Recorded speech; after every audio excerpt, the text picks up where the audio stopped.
जय जोहार में प्रगति अग्रवाल और आप मन देखा तो न्यूज प्लस 21।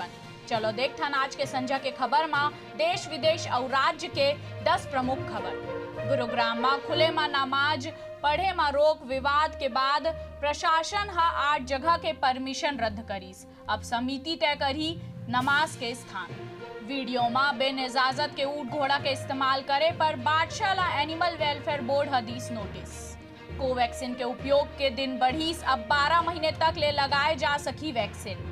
देवारी ले एक दिन पहली पुलिसकर्मी मन ला मिलिस बड़े तोहफा। 47 पुलिसकर्मी ला मिलिस प्रमोशन। एसपी जारी करीस आदेश।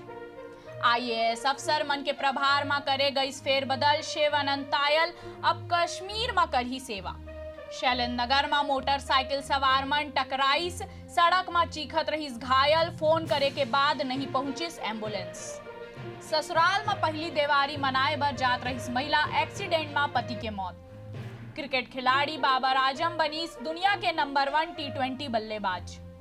केंद्री के पास ढाबा ले इनोवा कार में मिलिस 90 किलो गांजा। बाइक सवार ला ठोकर मार के भागत रहीस आरोपी। कोरोना में पीएम मोदी संग बैठक में स्वास्थ्य मंत्री टीएस सिंहदेव करीस 1 करोड़ वैक्सीन के मांग। मुखिया भूपेश बघेल घलोक होइस शामिल। ऐसने ही खबर बर देखत रहो न्यूज प्लस 21 आप मन के हक के बाद।